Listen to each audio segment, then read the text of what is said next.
Shalom sahabat muda, salam jumpa kembali dalam acara Youth for Christ. Bersama dengan saya, Pendeta Alfa Gracia Kaniagara Setra dari PGIW DKI Jakarta.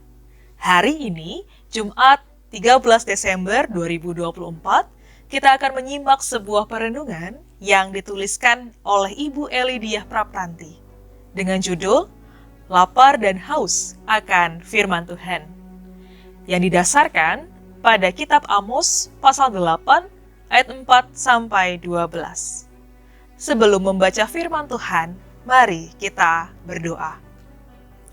Ya Allah yang kami kenal dalam Yesus Kristus, kami sadar bahwa keberadaan kami selalu Engkau sertai. Kami pun menyadari bahwa untuk melanjutkan hidup yang masih Tuhan percayakan, kami membutuhkan topangan melalui firman-Mu. Kami membutuhkan kebenaran firman-Mu yang terus menyapa kami. Karena itu Tuhan, ketika kami pada saat ini menyediakan hati dan pikiran kami untuk mendengarkan firman-Mu, sertailah kami, urapilah kami. Inilah doa dan permohonan kami.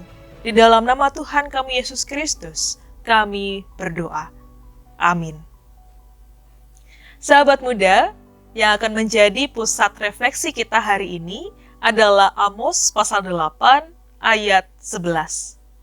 Bukan kelaparan akan makanan dan bukan kehausan akan air, melainkan untuk mendengarkan firman Tuhan.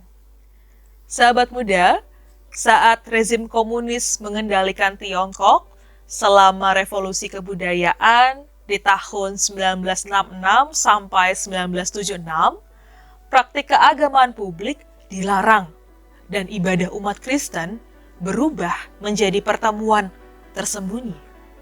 Selama periode 1950 sampai 1970-an, umat Kristen yang masih bertahan di desa-desa menyiasati hal ini.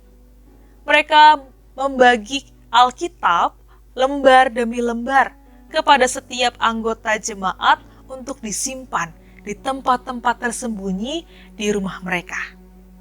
Saat mereka mengadakan pertemuan ibadah di rumah salah seorang jemaat, lembaran-lembaran Alkitab itu digulung sekecil mungkin, diselipkan ke dalam lipatan-lipatan jahitan pakaian mereka. Kerinduan mereka untuk tetap bisa membaca dan mendengarkan firman Tuhan membuat mereka berani mengambil risiko yang besar. Nabi Amos menyatakan nubuatnya tentang hukuman bagi bangsa Israel atas perbuatan mereka yang begitu jahat di mata Tuhan. Karena kejahatan yang mereka perbuat, Tuhan akan menghukum dengan kehidupan yang penuh ratap dan Ia tidak akan memperdengarkan suaranya lagi kepada mereka. Sekalipun mereka mencari-cari, mereka tidak akan bisa mendengarkan firman-Nya karena Allah meninggalkan mereka. Pada suatu masa, mereka akan merasa lapar dan haus akan firman Tuhan. Rasa lapar dan haus akan firman Tuhan tidak bisa digantikan hal apapun yang dunia tawarkan. Youth yang terkasih, berbeda dengan kisah di Tiongkok. Kita di sini dapat dengan leluasa membaca dan mendengarkan firman Tuhan.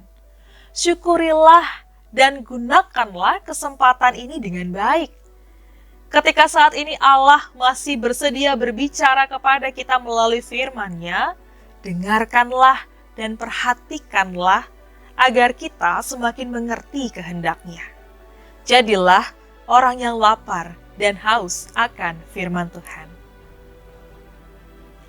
Mari kita berdoa. Kami bersyukur kepadamu ya Tuhan atas pengingatanmu bahwa kami diundang untuk selalu lapar dan haus akan firman-Mu.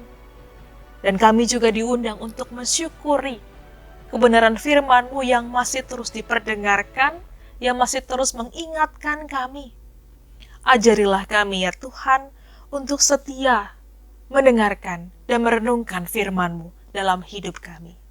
Sehingga kami dapat memiliki hidup yang benar dan seturut dengan kehendak-Mu. Inilah doa dan permohonan kami, di dalam nama Tuhan kami Yesus Kristus kami berdoa. Amin. Sahabat muda, demikianlah renungan kita hari ini. Jangan lupa subscribe, like, dan bagikan kepada teman-teman yang lain. Tuhan memberkati.